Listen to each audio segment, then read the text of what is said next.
I had a bad feeling about my own home, so I pretended to go on vacation, but I never left the city.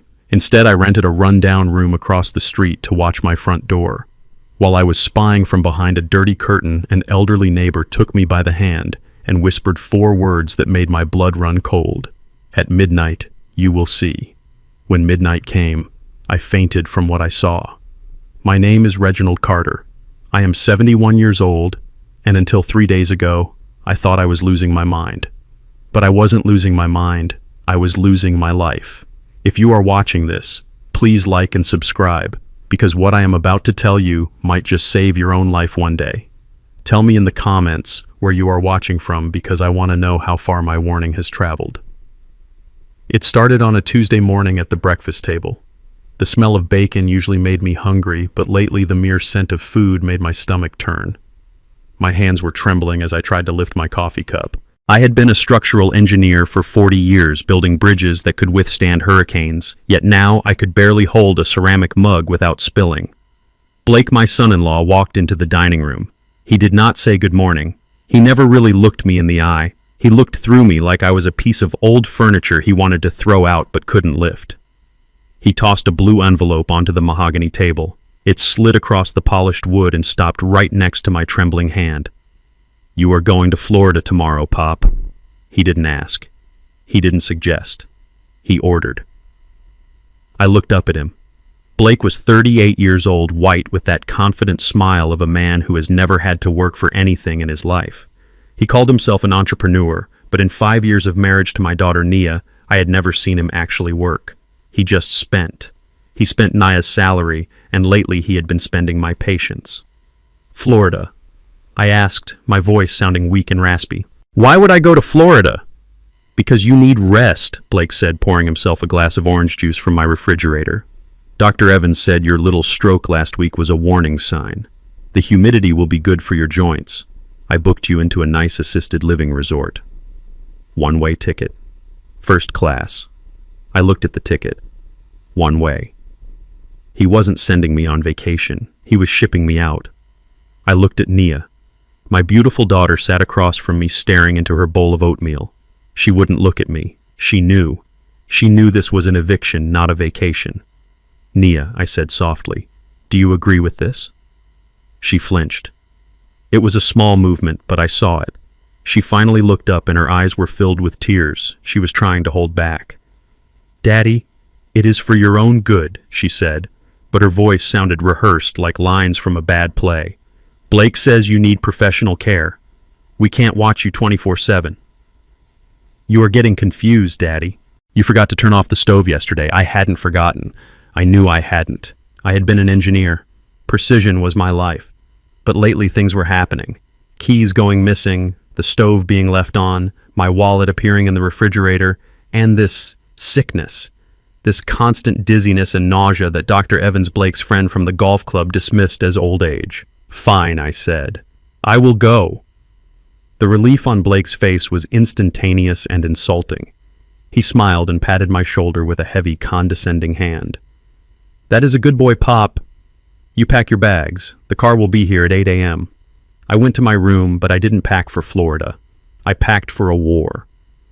The next morning, I played my part.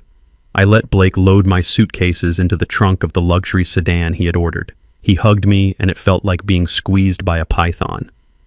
Don't worry about the house, Pop, he said, grinning. We will take good care of it.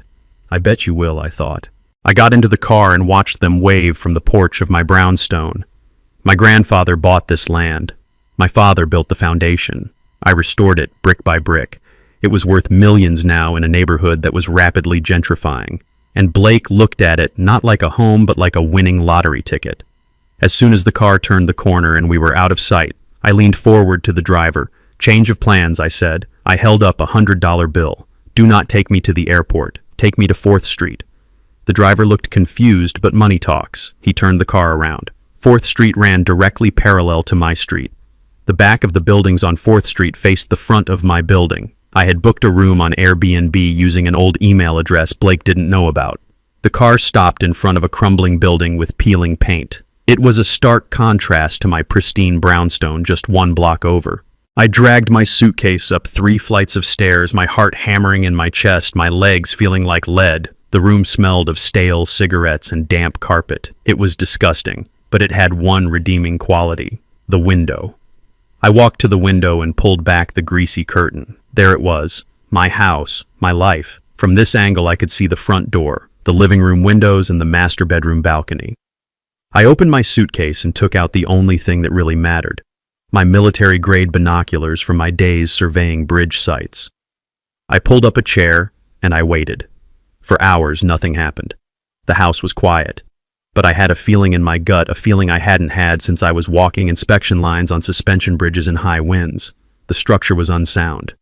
Something was about to snap. Around 4 in the afternoon, I saw movement in the hallway of the tenement building I was in. I cracked my door open to get some air because the room was stifling. Standing there was Mrs. Higgins. She was 75 years old, sharp as a tack, and had lived in this neighborhood since before it was trendy. She knew everything and everyone. She was holding a bag of groceries. She looked at me. She didn't look surprised.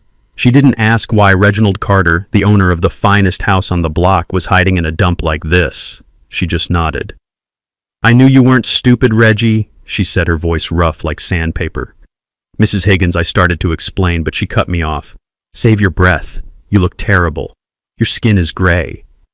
"I feel terrible," I admitted, leaning against the doorframe. She walked over to me and took my hand. Her grip was surprisingly strong. She pressed something cold and jagged into my palm. I looked down. It was a rusty iron key. "That opens the old service gate in your back alley," she whispered. "The one your wife Beatrice, God rest her soul, used to use for the garden. Why are you giving me this, Mrs. Higgins?" She looked left, then right down the empty hallway, then leaned in close.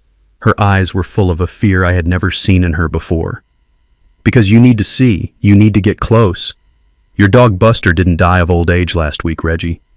And you aren't sick from old age either." My blood ran cold.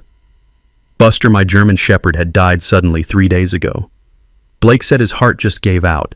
"What do you know?" I demanded, gripping her arm. She pulled away gently. "I can't say it here. Walls have ears, and that son-in-law of yours has eyes everywhere. But you take that key. Go to the back garden tonight. Wait in the hydrangeas." She started to walk away, then stopped and looked back. "At midnight, Reggie. At midnight you will see and you will understand everything, and God help you when you do." She disappeared into her apartment, leaving me standing in the hallway with a rusty key and a heart filled with terror. I went back to my window and raised my binoculars. The sun was setting. The streetlights flickered on. My house looked peaceful. Warm golden light spilled from the living room windows. It looked like the perfect American home. But as the hours ticked by, I watched the transformation. At 9 p.m., a van pulled up. Men in black t-shirts got out carrying large, heavy cases. They weren't moving furniture.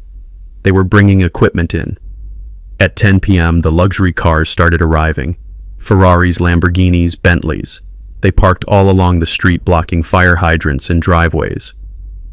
I watched Blake open the front door. He wasn't wearing his usual casual clothes. He was wearing a tuxedo. He greeted the men getting out of the cars with handshakes and backslaps. He looked like the owner of the world. And then I saw Nia. My heart broke. She was standing by the door wearing a dress that was far too short, holding a tray of drinks. She wasn't greeting guests as a hostess. She was working. I looked at the clock. 11:30. Mrs. Higgins' words echoed in my mind. "At midnight you will see." I grabbed the rusty key, I grabbed my binoculars, I left the apartment and ran down the stairs, ignoring the dizziness, ignoring the pain in my joints. I crossed the dark alleyway that separated our streets. My hands were shaking so bad I could barely fit the key into the lock of the old iron gate covered in ivy. It groaned and clicked. I slipped inside my own backyard. I crept through the shadows, moving toward the house I had built with my own money and sweat. I hid in the thick hydrangea bushes just under the living room window. The music was loud now, thumping through the glass. I raised myself up slowly, inch by inch, until I could see through the gap in the velvet curtains. I looked inside and my breath stopped. My living room was gone. The furniture my wife and I had collected for 30 years was pushed against the walls or gone entirely. In the center of the room were green felt tables, roulette wheels, card tables, stacks of chips. It was a casino, A high-stakes illegal casino operating right in my living room. Smoke filled the air. Men were shouting and laughing, throwing stacks of cash onto my antique coffee table. But that wasn't what made me faint. I shifted my gaze to the fireplace. Above the mantel, there had always been a large oil painting of my late wife Beatrice. It was my most prized possession.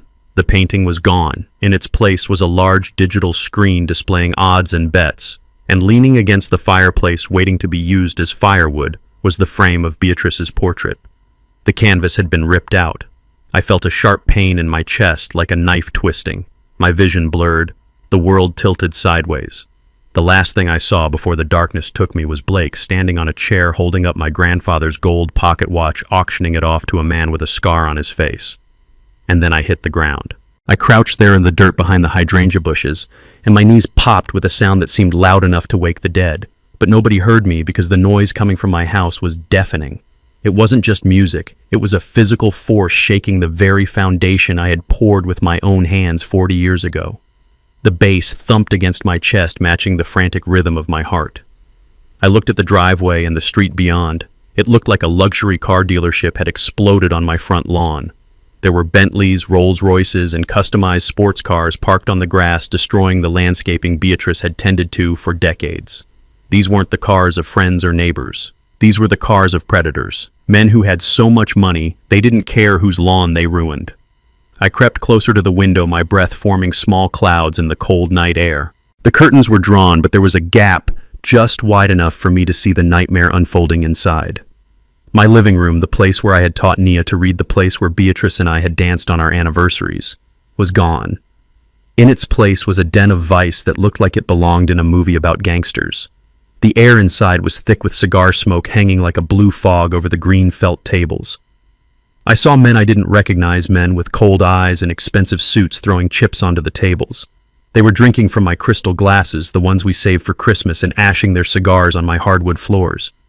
I watched a man spill red wine on the Persian rug Beatrice had inherited from her mother. He didn't even look down, he just laughed and kept betting. The disrespect was physical. It felt like they were spitting on my life. I wanted to scream, I wanted to break the glass and storm in there, but my body wouldn't move.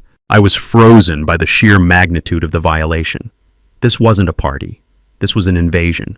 And the general leading the charge was the man I had welcomed into my family. I shifted my position, trying to get a better view of the fireplace, and what I saw next nearly stopped my heart completely. The portrait of Beatrice. My beautiful Beatrice. It wasn't just gone from the wall. It was lying in the fireplace. They hadn't lit the fire yet, but the canvas was torn right down the middle of her face. It looked like someone had put a foot through it. Seeing her smile ripped apart like that hurt more than any physical blow. It was a message. It said that the past didn't matter. It said that respect for the dead didn't exist in this house anymore. Then I saw Blake. He wasn't just hosting. He was performing. He was standing on top of my dining room table, the solid oak table where we had shared Thanksgiving dinners for 30 years. He was holding something up to the light, a gold object that glinted under the chandelier. I squinted through my binoculars and a gasp got stuck in my throat. It was my collection of vintage pocket watches. My grandfather had given me the first one when I graduated engineering school. I had spent a lifetime collecting them, restoring them, keeping them safe for the next generation. And there was Blake auctioning them off like cheap trinkets at a flea market. I could see his mouth moving fast, shouting numbers, whipping the crowd of gamblers into a frenzy. A man in the front row threw a stack of cash at Blake's feet, and Blake kicked the money into a pile, laughing like a maniac. He tossed my grandfather's watch to the man who caught it carelessly and shoved it into his pocket without even looking at the craftsmanship. Blake looked triumphant. He looked like a king in a castle he hadn't built, spending treasure he hadn't earned. He was selling my legacy piece by piece to pay for his ego. But the worst was yet to come. I saw movement near the kitchen door and my eyes shifted. A woman walked out carrying a tray of high-end liquor bottles. For a second, I didn't recognize her. She was wearing a dress so short it barely covered her hips, a skimpy red thing that looked cheap and degrading. She had heavy makeup on, trying to hide the exhaustion in her eyes. It was Nia, my daughter, the girl I had put through college, the woman who was a qualified architect. She wasn't an architect tonight. She was a waitress, a servant in her own father's house. I watched a man grab her arm as she passed by. He whispered something in her ear and laughed. Nia didn't slap him. She didn't pull away. She forced a smile, a terrible, broken smile, and poured him a drink. Seeing that smile broke me. It was the smile of someone who had given up, someone who had been beaten down until they had no dignity left. Blake had reduced my brilliant, strong daughter to a prop in his twisted game. He had stripped her of her pride, just as he had stripped my house of its memories. The rage rose up in my throat, bitter and hot, like bile. I started to stand up. I didn't care if I was old. I didn't care if I was outnumbered. I was going to kill him. But as I tried to rise, a sudden explosion of pain detonated in my chest. It wasn't like anything I had felt before. It wasn't just a heart attack. It felt like my blood had turned to acid. The dizziness that Dr. Evans had dismissed as old age came back with the force of a tidal wave. My vision blurred violently, turning the bright lights of the casino into streaks of neon fire. My legs gave out instantly. I collapsed backward, crashing into the thicket of rose bushes Beatrice had planted along the wall. The thorns tore through my shirt, digging into my skin like 100 tiny knives, but I couldn't feel the sting. All I could feel was the crushing weight on my chest and the fire in my veins. The poison. I realized it then with a clarity that was terrifying. I wasn't sick. I was being poisoned. The nausea, the weakness, the tremors, it was all part of the plan. And tonight the shock had accelerated it. I lay there tangled in the thorns, blood seeping from the scratches on my arms and face. I couldn't move my limbs, my body was shutting down. But my eyes refused to close. They were locked on that window, staring into the hell that my home had become. I could still see Blake laughing on the table. I could still see Nia's dead smile. I tried to shout, but only a gurgle of blood and saliva came out. I was dying in the dirt outside my own house while the man who killed me sold my life to strangers. The darkness began to creep in from the edges of my vision, but I fought it. I had to see. I had to remember. Because if I survived this, I would make sure he paid for every single thing he had broken tonight.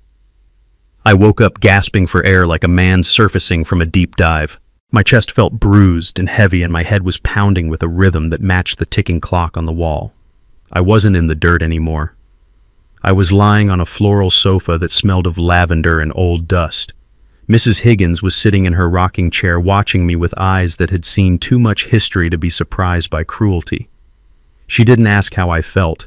Instead, she reached into her apron pocket and tossed a small amber glass bottle onto the coffee table. It spun and stopped right in front of my face. It had no label, just a residue of glue where one used to be. I looked at it confused, my vision still swimming. "Where did you get this?" I asked, my voice sounding like gravel in a mixer. "I pulled it out of your kitchen trash 2 days ago," she said, her voice calm and terrifying. "I saw that son-in-law of yours scraping the label off before he threw it away deep in the bin. I didn't think much of it until I saw you shaking like a leaf in the hallway yesterday. It is arsenic, Reggie. Low dose. Enough to make your hands shake so bad you can't sign a check. Enough to make you confused so you think you are losing your mind. But not enough to kill you quick. He wants you slow, Reggie. He wants you weak so you can't fight back when he takes the deed." I stared at the bottle. The sickness, the dizziness, the tremors that Dr. Evans said were just part of aging. It wasn't age, it was murder in slow motion. I was living proof of a crime in progress. Rage flooded my system, pushing out the fear. I tried to sit up, but the room spun violently. I reached for my pocket, patting my jacket for my phone. "I have to call the police," I said, my voice rising. "I have to tell them what he is doing. He is running a casino in my house. He is poisoning me." I started to dial 911, but Mrs. Higgins stood up faster than I thought possible for a woman her age. She slapped my hand down, and then she slapped my cheek. It wasn't hard, but it was sharp enough to snap my focus back to her. "Stop it," she hissed. "Think Reggie used that engineer brain of yours. You call the police now, and what happens? They show up and see a black man claiming his white businessman's son-in-law is poisoning him with no proof but an old lady's word and a bottle from the trash. They see a man who looks sick, confused, and erratic. Blake will say you are senile. He will say you are having an episode. He will say he threw out an old bottle of cough syrup. He will hide that bottle and clear out that casino before the squad car even parks. You are a confused old black man in their eyes, and he is a successful white entrepreneur. You lose that fight every time. And once the police leave, he will know you know. He won't wait anymore. He will finish the job tonight. You need proof. You need to catch him with his hand in the jar. You need to go back in there and play the game better than him. You are alive, Reggie, which means you still have a move to make." She was right. The bitter taste of truth was harder to swallow than the poison. I spent the next few hours regaining my strength, drinking the strong black coffee Mrs. Higgins brewed and eating dry toast to settle my stomach. At exactly 7 a.m., I walked across the street. The sun was shining on my brownstone as if the night before had never happened. The luxury cars were gone. The street was quiet. I unlocked the front door and stepped inside, my heart hammering against my ribs like a trapped bird. I expected to smell stale smoke and spilled alcohol. Instead, the air was thick with the chemical sting of industrial bleach. It burned my nostrils and made my eyes water. The house was spotless. The green felt tables were gone. The furniture was back in place, pushed to their exact original spots. Even the portrait of Beatrice was back over the mantel, though I could see a faint line where they had taped the canvas back together from the behind. It was a perfect illusion. I walked into the kitchen, Blake and Nia were sitting at the island eating pancakes and drinking orange juice. The domestic scene was so normal it was terrifying. Blake looked up and his fork froze halfway to his mouth. For a split second I saw the panic in his eyes, the sheer terror of seeing a ghost he thought was halfway to Florida. But then the mask slipped back on. Poppy stammered, standing up so fast his chair scraped loudly against the floor. "You are back. We thought you were on the plane. We missed you so much we were just cleaning up to keep busy." I gripped the handle of my suitcase so hard my knuckles turned white. I looked at the man who had auctioned off my life hours ago. I looked at the daughter who had served drinks to strangers in my home. I forced my face into a mask of confusion and fatigue. I missed my flight. I lied my voice flat and cold. And I forgot my heart medication. I need to rest. I walked past them towards my bedroom, leaving them standing in the kitchen, terrified of the man they failed to kill.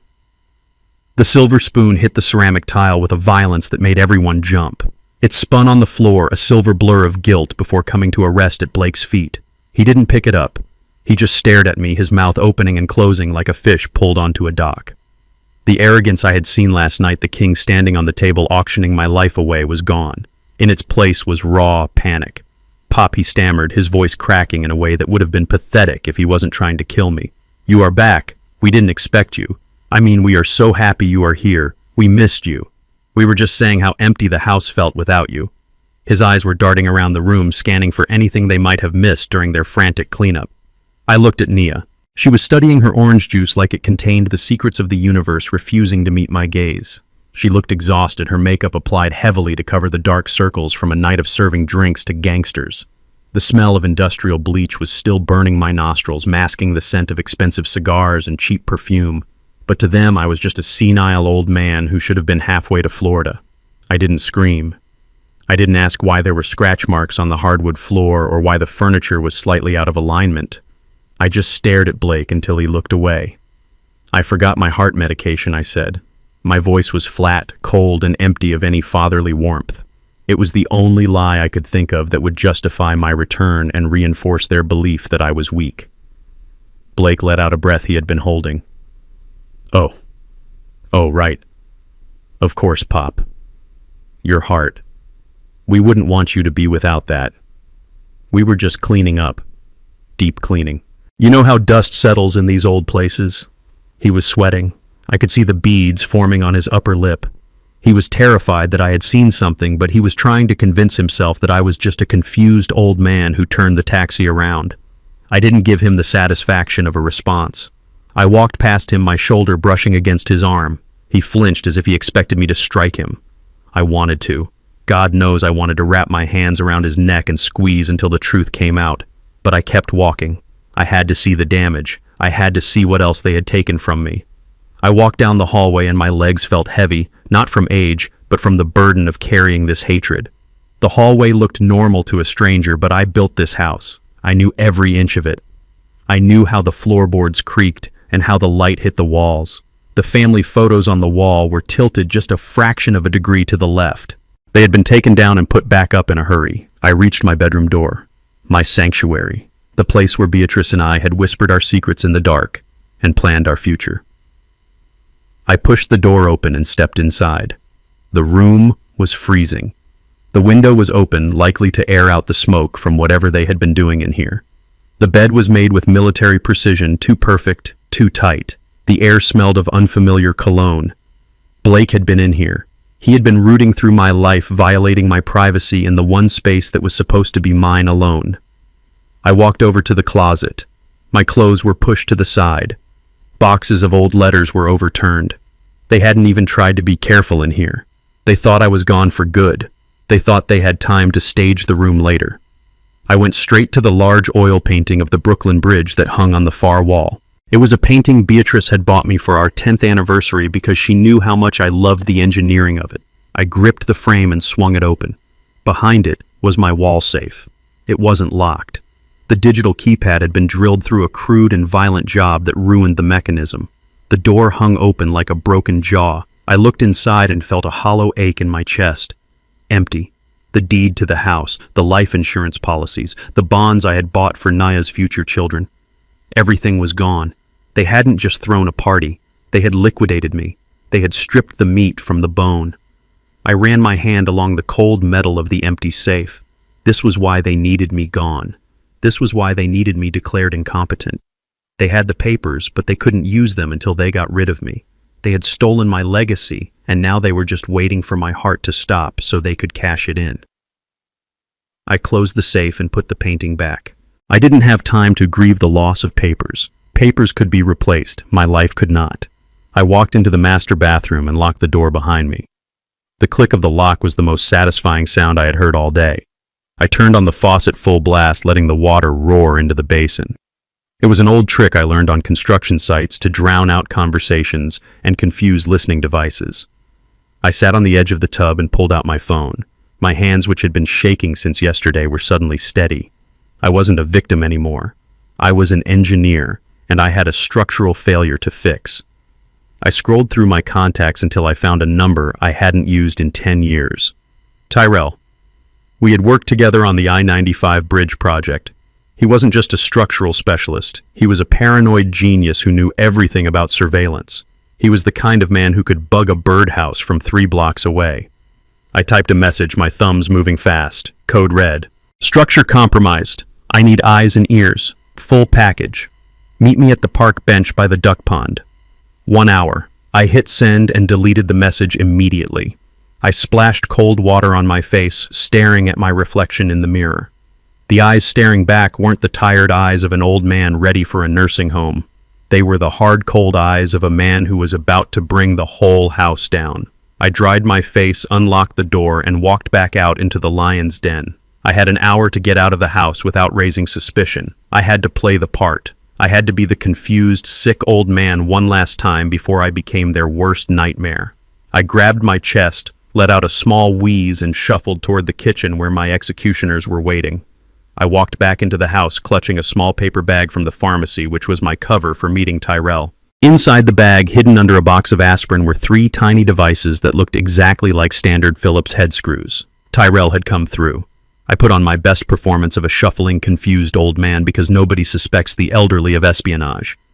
I wandered into the living room, muttering about looking for my reading glasses while my hand slipped into my pocket. Blake was on the patio smoking a cigar with his back to the glass, so I had a window of opportunity. I leaned against the door frame of the kitchen and swapped a screw on the light switch plate. It took 4 seconds. 1 down. I shuffled to the living room, running my hand along the bookshelf, feigning balance issues. I swapped a screw on the mounting bracket of the flat-screen TV. 2 down. The last one was the most dangerous. I needed eyes in the hallway right outside their bedroom. It was high up on the smoke detector. I dragged a dining chair over and stood on it, wheezing loudly in case they heard me, so I could claim I was trying to change a battery.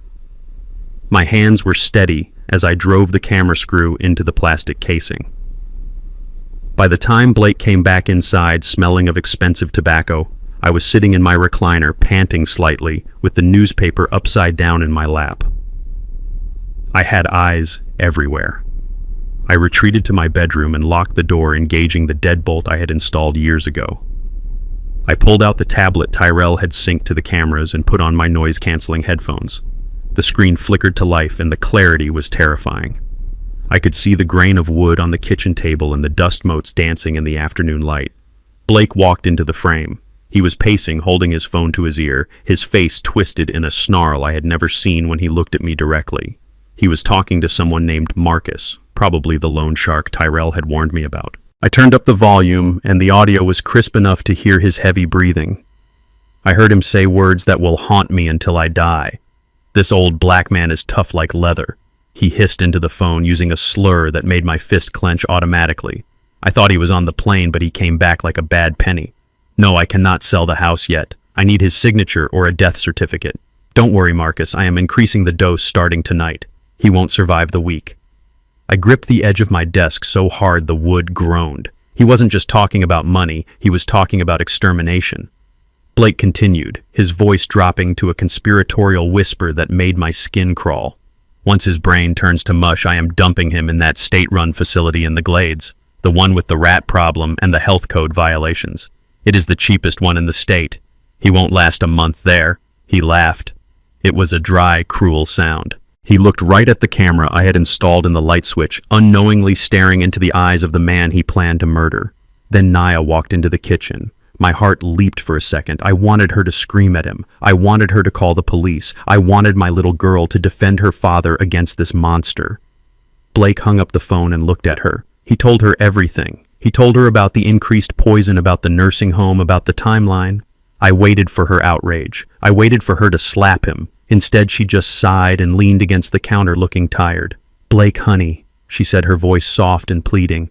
"Just please be gentle with him. Do it fast. I do not want Daddy to be in pain. I just want him gone so we can finally start our lives. I do not want to watch him suffer. I just want him out of the way." I ripped the headphones off my head and threw them onto the bed. I couldn't breathe. It wasn't the poison this time. It was the knife in my back. My daughter. The girl I taught to ride a bike. The woman I walked down the aisle. She didn't want to save me. She just didn't want to feel guilty about watching me die. That sentence killed Reginald Carter, the father.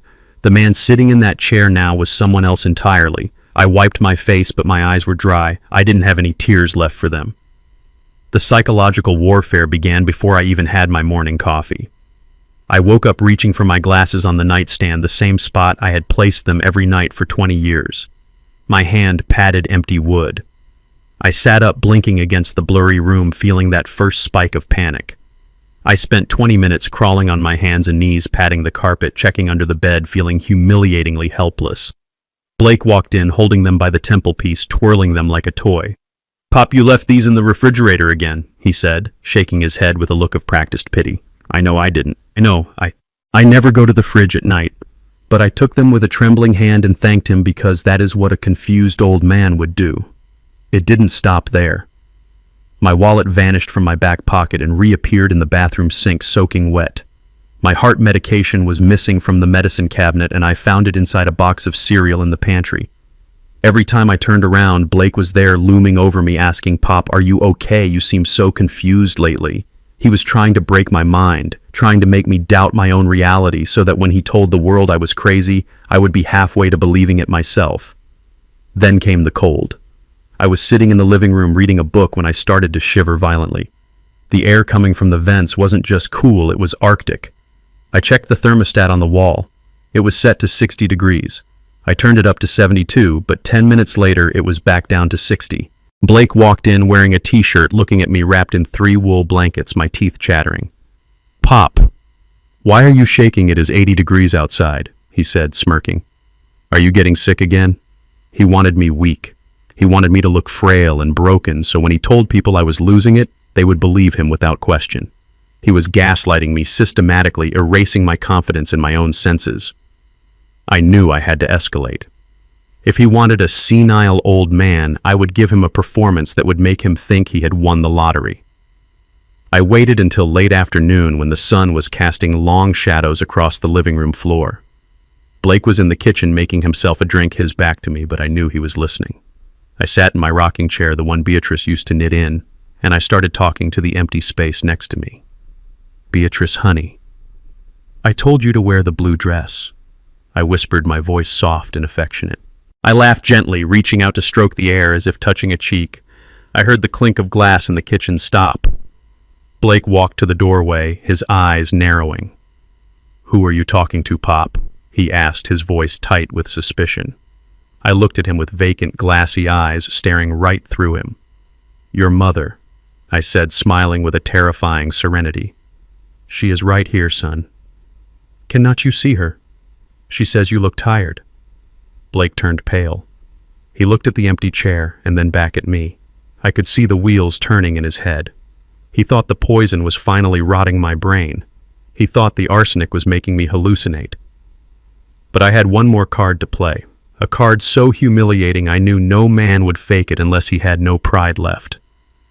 I filled a small water bottle from the bathroom tap and hid it in my pocket uncapped. I walked into the hallway where Blake was standing, still looking at the empty chair. I stopped mid-stride, squeezed the bottle in my pocket, and let the warm water soak the front of my trousers. I looked down at the dark stains spreading on my beige pants and then looked up at Blake with sheer terror and shame. I had an accident," I stammered, letting my chin quiver. "I didn't feel it coming, son. I am sorry. I am so sorry." The look of disgust on Blake's face was instantaneous and absolute. He stepped back as if I were contagious, shielding his expensive shoes from the imaginary urine. "Oh God, Pop," he groaned, covering his nose even though it was just water. "That is disgusting. Go change. Just go change right now." He didn't offer to help. He didn't show an ounce of compassion or concern for his father-in-law. He just turned around and pulled out his phone, his fingers flying across the screen. I retreated to my room, walking with the shuffle of a broken man. But as soon as I closed the door, I pressed my ear against the wood. I heard him dialing frantically. "Dr. Evans, it is Blake," he said, his voice urgent and triumphant. "You need to come tomorrow. The old man is gone. Completely gone. He is hallucinating, talking to dead people, wetting himself in the hallway. He cannot take care of himself anymore. We need those papers signed now. Tomorrow morning. Yes, I will pay double. Just get here." I leaned against the doorframe and smiled a cold, hard smile. He had swallowed the bait, hook, line, and sinker. He thought he was winning. He thought I was broken. He didn't know he had just invited a witness to his own destruction. Tomorrow wasn't going to be my end. It was going to be the beginning of his. He was bringing a doctor into a house rigged with cameras to examine a man who was sharper than he had ever been. He was digging his own grave and handing me the shovel. The house was silent, but it wasn't the silence of peace. It was the silence of a prison holding its breath. The digital clock on my nightstand read 2:14 a.m. I knew Blake checked the hallway camera every hour on the hour because he was paranoid about me wandering, but he didn't know about the blind spot in the guest bedroom window. I moved with the precision that had defined my 40-year career as a structural engineer. I didn't open the window because the sash was wired to the alarm system Blake had installed yesterday. Instead, I went for the frame itself. I pulled a small flathead screwdriver from the hem of my pajama pants where I had sewn it earlier. I worked the screws out of the molding one by one, catching them in my hands so they wouldn't hit the floor. Beatrice always said my hands were steady enough to defuse a bomb, and tonight they had to be.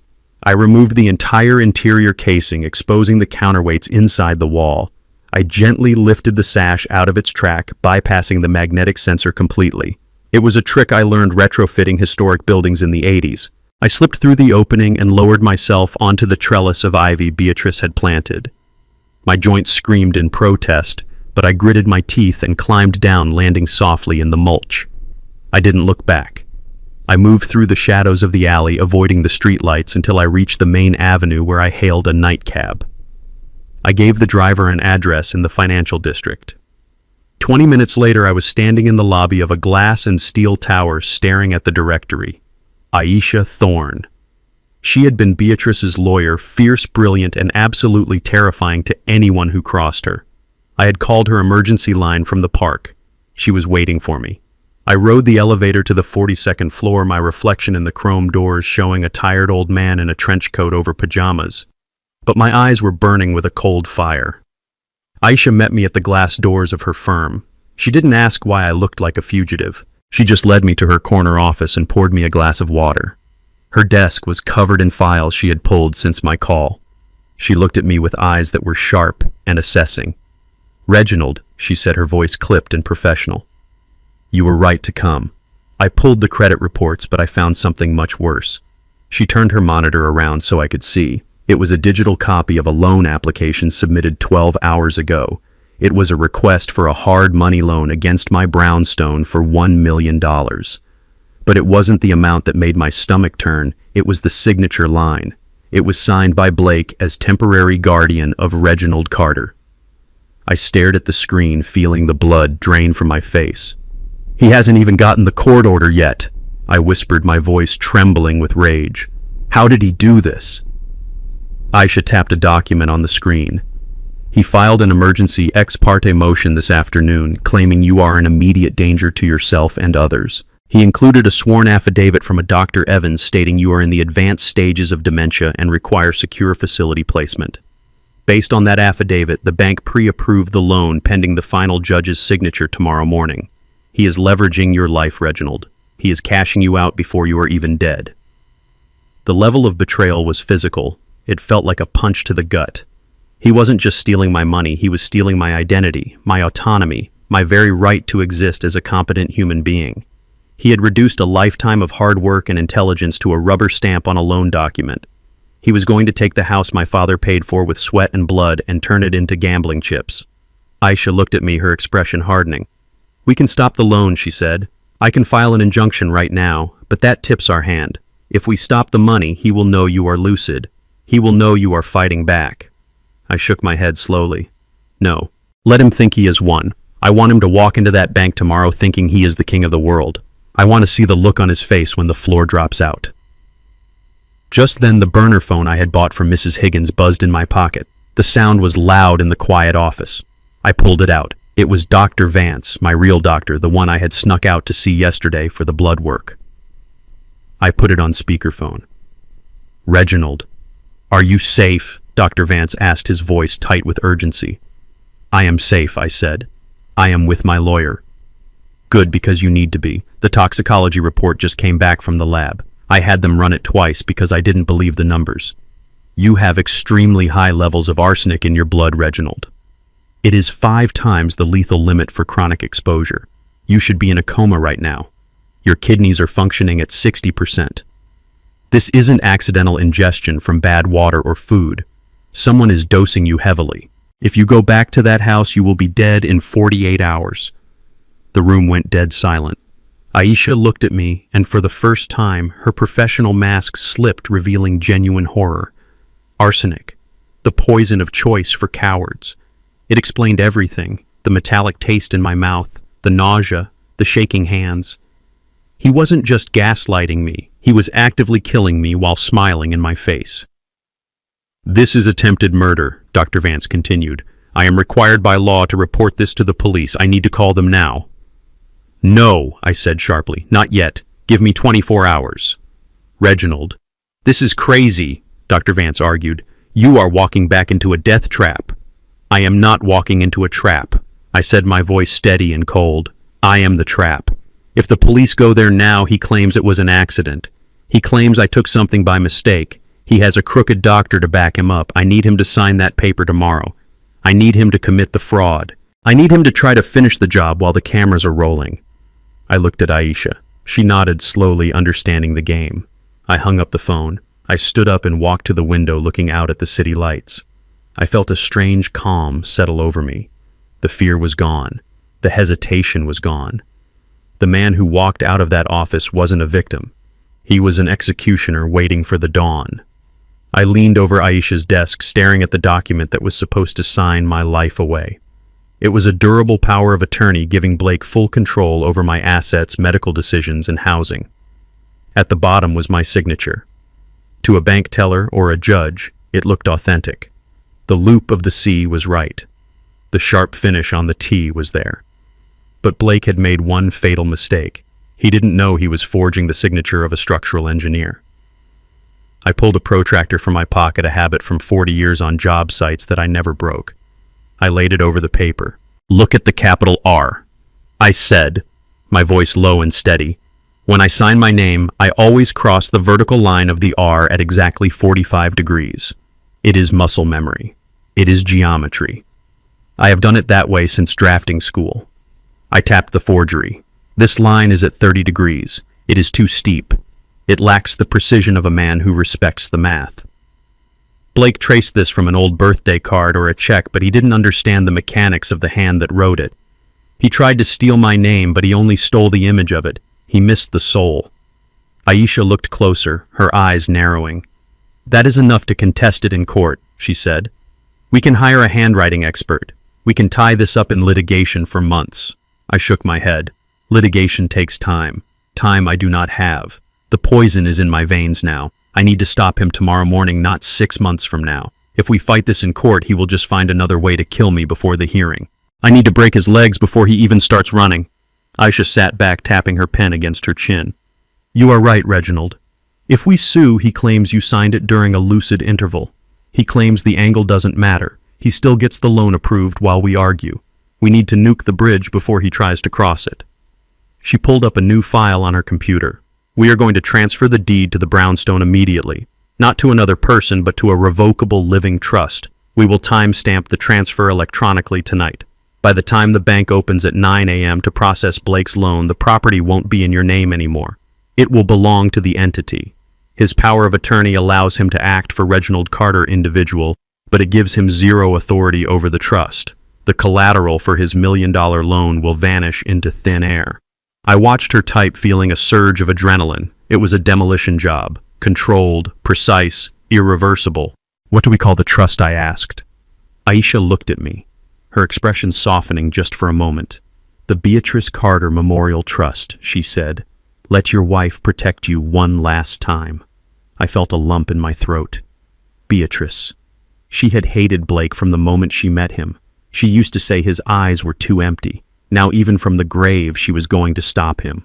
"Do it," I said. Aisha hit enter. The printer whirred to life.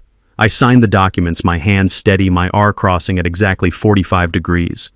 We notarized it right there in the office with her paralegal who had come in late. The electronic filing confirmation popped up on the screen at 3:18 a.m. It was done. When Blake walked into that bank tomorrow, he wouldn't be holding a golden ticket. He would be holding a handful of ash. He would try to sell a house that no longer existed on his radar. I left Aisha's office with a copy of the trust document folded inside my jacket pocket right next to my heart. The city was quiet, the kind of deep silence that only happens right before the sun breaks. I took a cab to the corner of my block and walked the rest of the way through the alley. The ivy trellis was harder to climb going up. My muscles burned, and the arsenic made my head swim with every exertion. But fear is a powerful fuel. I reached the window ledge and pulled myself up, my breath coming in ragged gasps. I slid through the opening and into the guest bedroom. It smelled of the bleach they had used to clean the casino away. I worked fast, reversing my engineering. I slid the sash back into the counterweights. I replaced the interior casing. I screwed every screw back into its original hole, wiping the heads to remove any scratches. I even dusted the sill to hide my footprints. I was a ghost haunting my own house. I crept back to the master bedroom. The door was still locked, just as I had left it. I unlocked it from the inside and lay down on the bed fully clothed, except for my shoes, which I hid under the mattress. I stared at the ceiling, watching the shadows lengthen as dawn approached. My heart was hammering against my ribs, a frantic drumbeat of anticipation. Down the hall, I heard a floorboard creak. Blake was waking up. He was probably checking his phone, smiling, thinking about the $1 million he was going to steal in a few hours. He didn't know the house he was sleeping in wasn't mine anymore. He didn't know the trap had already snapped shut. I closed my eyes and slowed my breathing, preparing for the performance of a lifetime. The game was set. The pieces were moving. And I was ready to watch him fall. The smell of roast beef filled the dining room, but to me it smelled like a funeral parlor. Blake had insisted on cooking. He called it a celebration dinner, a welcome home feast for the father he loved so much. He had set the table with Beatrice's good china, the plates with the gold rims that we only used for Thanksgiving. It was a desecration.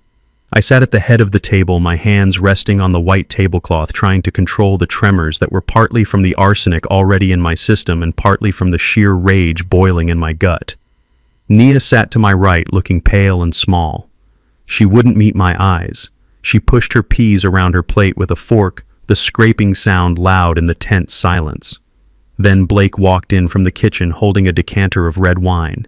He didn't pour it at the table. He had already poured 3 glasses. He carried 2 in one hand and 1 in the other. He placed the single glass in front of me with a flourish. It was filled to the brim, the liquid dark and heavy like Venus blood. "Drink up," Pop Blake said, sitting down opposite me and raising his own glass. It is a vintage Cabernet, very expensive. It is good for the heart, it gets the blood flowing. I looked at the glass. The light from the chandelier caught the surface, and for a second I imagined I could see the powder dissolving in the depths. Arsenic is tasteless, odorless, and colorless, but in that moment I could smell the metallic tang of death coming off it in waves. "I am not thirsty," I said, my voice raspy. "My stomach is upset, son." Blake's smile didn't waver, but his eyes went cold. "Just a sip, Reginald. It will help you relax. You have been so tense since you got back. Dr. Evans said red wine is a natural vasodilator. We want you healthy for your trip to the facility, don't we?" He wasn't asking. It was a command wrapped in a lie. He leaned forward, staring at me with the intensity of a predator waiting for the trap to spring. "Drink," he said softly. "For the family." I knew I had to do it. If I refused, he would force it down my throat or find another way. I had to make him believe he had won. I reached out my hand, shaking intentionally more than necessary, and wrapped my fingers around the stem. "To family," I whispered. I lifted the glass to my lips. I tilted my head back. I let the liquid flow into my mouth, but I clamped my throat shut. I held the poison in my cheeks, feeling the burn of the alcohol. I lowered the glass and immediately grabbed the thick linen napkin I had prepared. I had sewn a layer of absorbent terry cloth inside it earlier that afternoon. I pressed the napkin to my mouth and coughed violently, a hacking, convulsive sound that shook my whole body.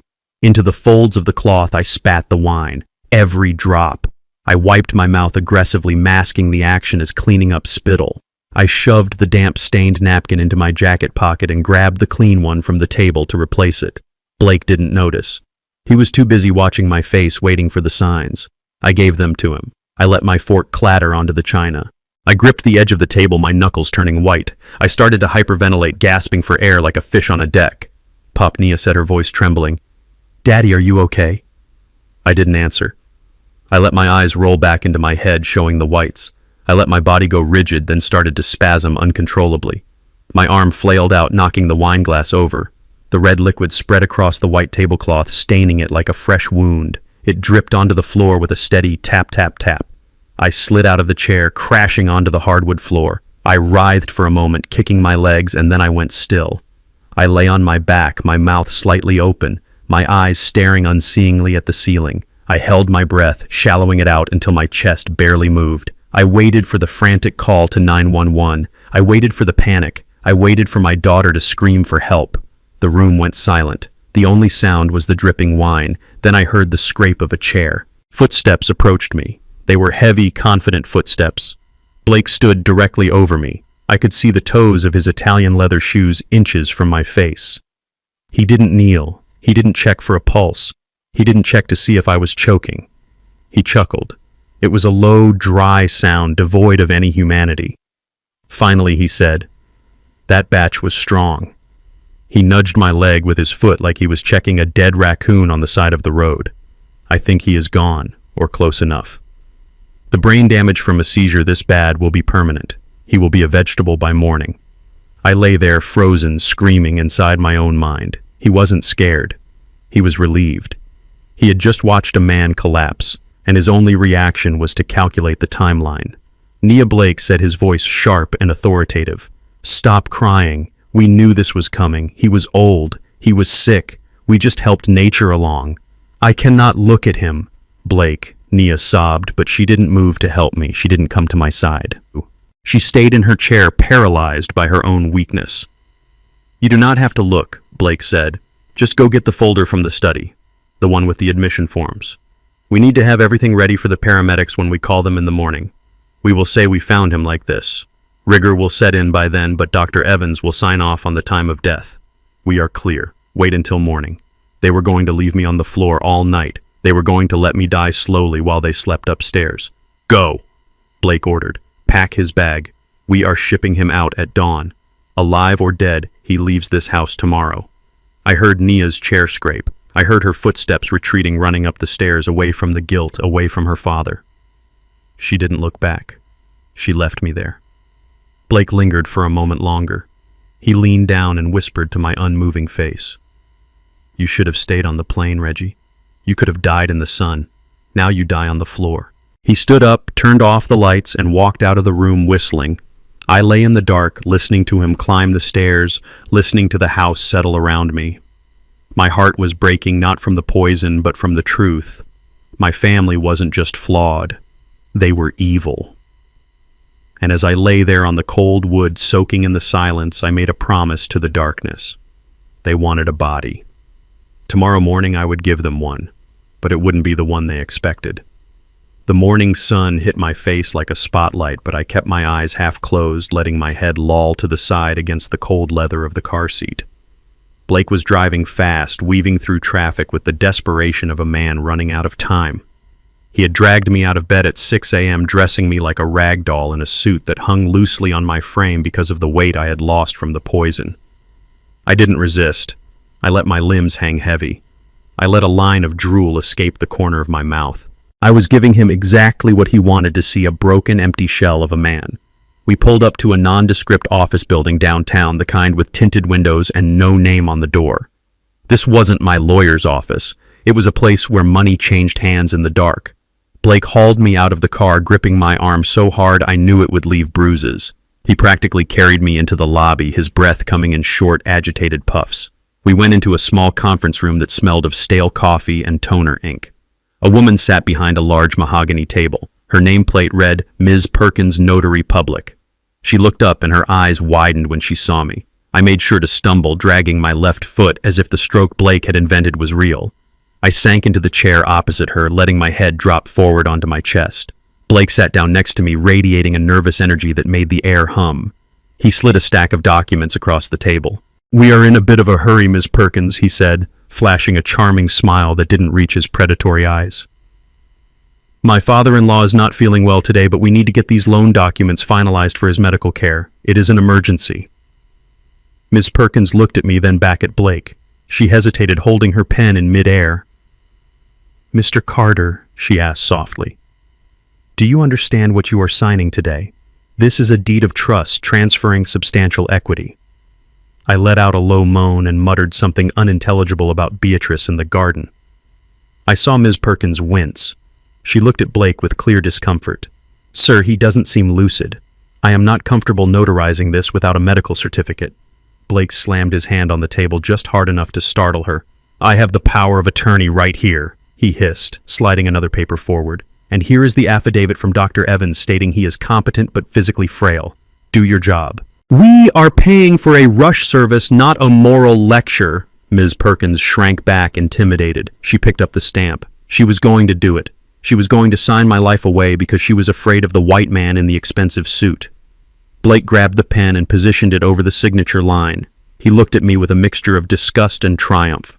"This is it, Reggie," he whispered so only I could hear. "Goodbye, Brownstone. Hello, nursing home." He pressed the tip of the pen to the paper. The ink started to bleed into the fiber. He was 1 second away from stealing $1 million, 1 second away from erasing my legacy. I held my breath, waiting for the thunder, and then it struck. Blake's phone rang. It wasn't a normal ringtone. It was the shrill priority alert he had set for his bank contacts. The sound sliced through the tension in the room like a knife. Blake froze. He looked at the phone, then at the paper. He could have signed. He should have signed. But greed makes men anxious. He snatched the phone up, thinking it was the confirmation of the funds transfer. He answered on speaker, his arrogance demanding an audience. "Mr. Henderson," he said, his voice smooth as silk, "I am just signing the final papers now. When can I expect the wire?" The voice on the other end was dry, cold, and professional. It filled the small room, bouncing off the walls. "Mr. Black, there will be no wire. We have halted the transaction." Blake's face went white. He laughed, a nervous, high-pitched sound. "What do you mean, halted? I have the power of attorney. The house is appraised at $2 million. The collateral is solid. The collateral does not exist," Mr. Black, the banker, replied. "We ran a final title check 3 minutes ago as per protocol. The property located at 412 Sterling Place is no longer owned by Reginald Carter." Time seemed to stop. I watched the blood drain from Blake's face, leaving him gray and sweating. He looked like a man who had stepped off a ledge expecting a staircase and found only air. "What are you talking about?" he screamed into the phone, forgetting Ms. Perkins entirely. "He has owned that house for 40 years. I have the deed right here in my hand." "You have an invalid deed, sir," the banker said, his voice dropping an octave. The records show that at 3:18 a.m. this morning, the title was transferred in its entirety to the Beatrice Carter Memorial Trust. Your power of attorney gives you control over Mr. Carter's personal assets, but it gives you zero authority over the trust. You are trying to leverage a property your father-in-law does not own. The loan is denied. Do not contact us again. The line went dead. The silence that followed was heavy, suffocating, and absolute. Ms. Perkins slowly pulled the documents back across the table out of Blake's reach. She looked at him not with fear this time, but with suspicion. Blake stood there, the phone still in his hand, the dial tone buzzing like a fly. He couldn't process it. He couldn't understand how a senile old man locked in a bedroom could move $1 million asset in the middle of the night. His brain was trying to solve an equation that had no solution because he was missing the variable of my intelligence. Then the rage took over. It started as a tremor in his hand and exploded upward. He screamed a raw animal sound of frustration and hurled his phone against the wall. It shattered, sending plastic and glass skittering across the floor. He turned on me. His eyes were wide, wild, and red-rimmed. He looked like a cornered rat that had just realized the trap was inescapable. "You," he whispered the word, choking him. "You did this. How did you do this? You are brain dead. You are a vegetable." I decided it was time. I stopped slouching. I engaged my core muscles and sat up straight, my spine aligning against the back of the chair. I lifted my head, which had been hanging heavy on my chest. I took a deep breath, inhaling the stale air of the office, and exhaled the persona of the victim. I reached into my pocket and pulled out a handkerchief, wiping the drool from my chin with a slow, deliberate motion. Then I looked at him. I didn't blink. My eyes weren't cloudy or confused. They were clear, sharp, and cold as the steel of the bridges I used to build. I let the silence stretch, letting him see the man he had really been dealing with. I let him see the engineer who calculated loads and stresses for a living. I let him see the father whose heart he had broken. I leaned forward, resting my elbows on the mahogany table, my gaze locking onto his terrified eyes. "I am not the vegetable, Blake," I said, my voice steady and deep, devoid of any tremor. "You are the weed, and I just pulled you up by the roots." The ride back to the brownstone was a blur of aggressive driving and suffocating silence. Blake drove like a man possessed, running red lights and swerving through traffic, his knuckles white on the steering wheel. I sat in the passenger seat saying nothing. I didn't need to speak. The silence was heavier than any shout. When we screeched into the driveway, Blake didn't open my door. He stormed around the car, yanked it open, and dragged me out by the collar of my suit jacket. He hauled me up the front steps, not caring if I stumbled, not caring who saw. He shoved me through the front door and kicked it shut behind us, throwing the deadbolt with a metallic clack that sounded like a prison cell closing. He spun me around and shoved me hard. I flew backward, my feet tangling in the rug, and I hit the hardwood floor with a bone-jarring thud. Pain shot up my hip, the same hip Dr. Evans said was failing due to age, but was actually failing due to poison. Blake stood over me, his chest heaving, his face a mask of twisted red rage. "What is your game, old man?" he screamed, spitting the words at me. "What did you do at that office? How did you move the deed? You are supposed to be brain dead. You are supposed to be drooling in a cup. Answer me." I looked up at him. I didn't cringe. I didn't cower. I placed my hands flat on the floor and pushed myself up. It took effort. The arsenic still coursed through my veins, making my muscles twitch, but my will was stronger than the chemistry in my blood. I stood up slowly, unfolding my full height until I was looking him in the eye. I brushed the dust from my jacket sleeves with deliberate, slow movements.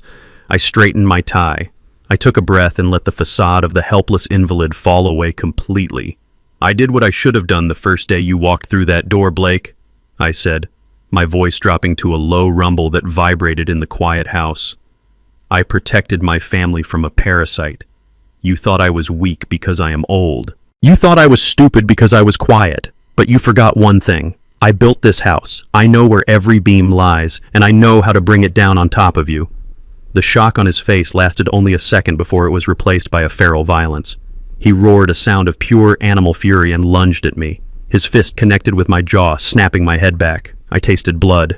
I stumbled back, crashing into the hallway table, knocking over a vase that shattered into 1,000 pieces. Blake was on me before I could recover. He grabbed me by the throat and slammed me against the wall, his thumbs digging into my windpipe.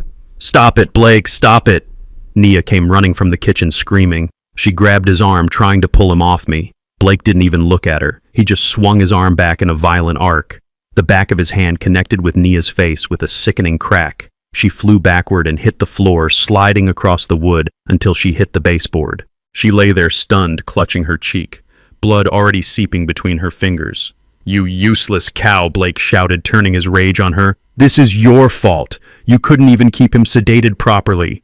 Do you know what happens now? Do you know what happens when I do not have that money by noon?" He was pacing now, tearing at his hair, his eyes wild. "They are going to kill me, Nia.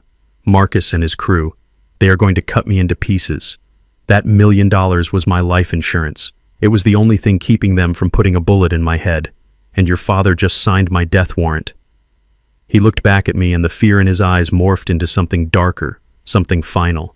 He realized he had nothing left to lose. A desperate man is dangerous, but a desperate man who thinks he is already dead is a monster. He walked into the kitchen. I watched him go, trying to catch my breath, trying to clear the ringing in my ears. I moved toward Nia, helping her sit up. She looked at me, her eyes wide with terror, and for the first time in years, recognition. She saw me. She saw her father, not the burden she wanted to discard. "Daddy," she whispered. "I am sorry." Blake came back.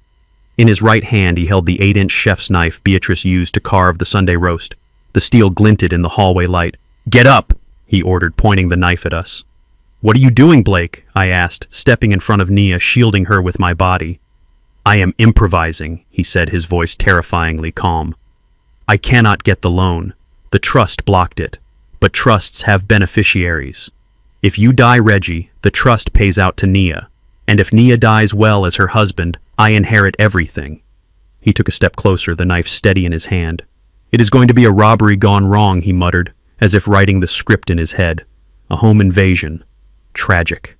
The intruders broke in looking for the safe. They panicked. They killed the old man. They killed the daughter. I survived. I will be the grieving hero. The police will believe it. This neighborhood is gentrifying, but it still has crime. It happens every day. You will never get away with it, I said, keeping my eyes on the blade, calculating the distance between us. "I have to get away with it," Blake hissed, lunging forward. "Because if I do not, I am dead anyway. I would rather take my chances with a jury than with Marcus. Now move, both of you, downstairs." He waved the knife toward the basement door. The dark maw of the cellar waited below. He wanted us underground where the screams wouldn't be heard, where the blood would be easy to clean. I felt Nia trembling behind me, clutching the back of my jacket. I looked at the basement door and then back at Blake. He thought he was herding sheep to the slaughter. He didn't know he was sending the engineer into the engine room. "Move," he screamed, slashing the air inches from my face. I stepped back, guiding Nia toward the door. I squeezed her hand once hard. A signal. We were going down, but we weren't going down to die. We were going down to war. The basement door gaped open like a black mouth waiting to swallow us whole. Blake jabbed the knife toward my kidneys, his breath hot and ragged on the back of my neck. He was losing control, unraveling into a creature of pure instinct and violence. He thought he was marching us to our execution, but he had forgotten who built this house. He had forgotten that I spent 40 years calculating structural integrity and failure points.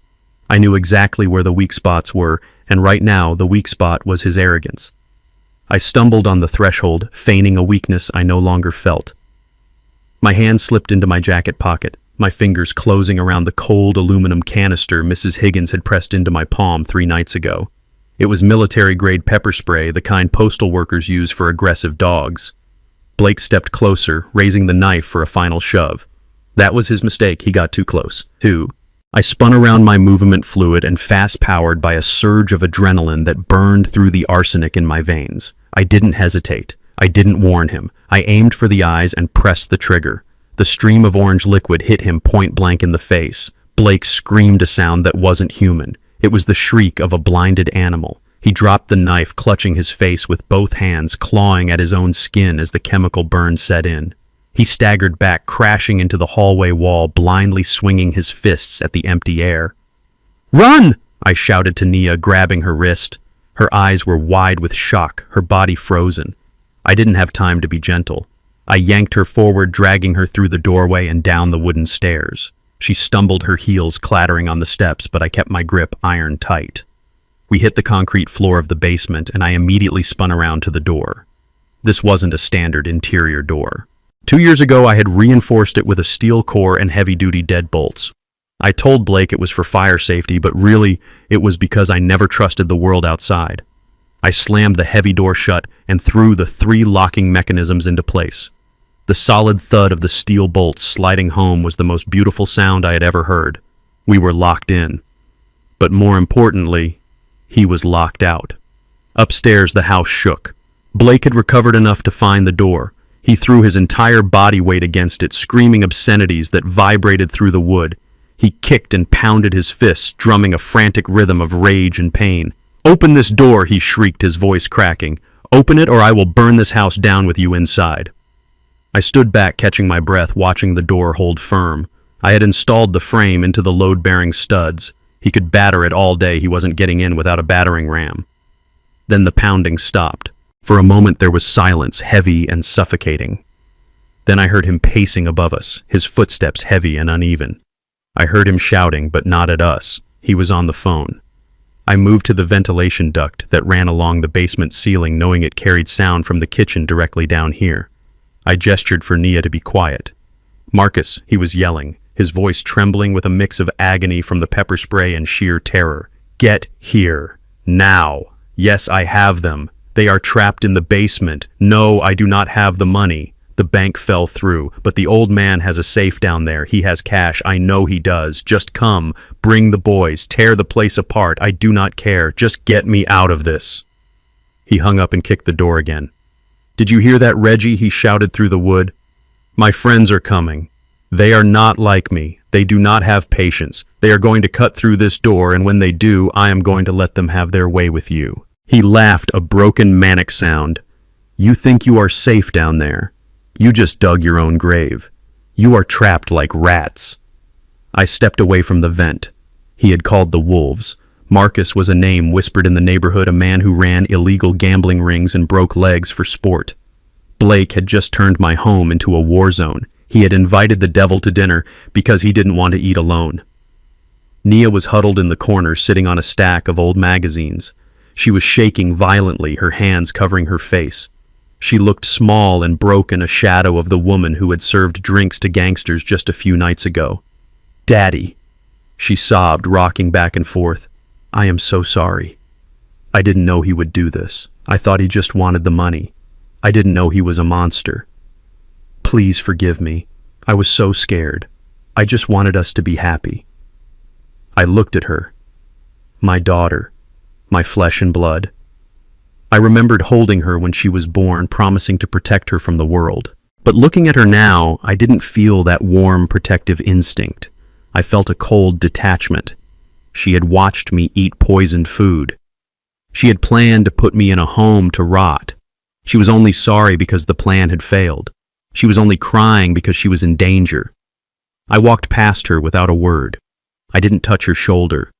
I didn't offer a tissue. I didn't say it was okay because it wasn't okay. Some things cannot be fixed with a hug. Some betrayals break the mold so completely that the pieces can never fit back together. I went to the large oak wine cabinet against the far wall. It was filled with dusty bottles of vintage red wine that Beatrice had collected. Blake had never come down here because he had no taste for wine and no patience for dust. He didn't know that the cabinet was built on a false back. I reached behind the third row of Merlot and found the hidden latch. I pressed it, and the entire center section of the rack clicked and swung forward on silent hinges. Behind the wine was a control panel glowing with soft blue LED lights. It wasn't a safe. It was a command center. I had installed it 5 years ago after a string of break-ins in the neighborhood. It was a hardwired silent alarm system, independent of the phone lines, independent of the Wi-Fi, powered by its own battery backup. Nia looked up, her eyes red and swollen. "What is that?" she whispered. "This is the end of the line, Nia," I said, my voice flat. I punched in a 6-digit code. The code was Beatrice's birthday. The screen flashed green. Signal sent.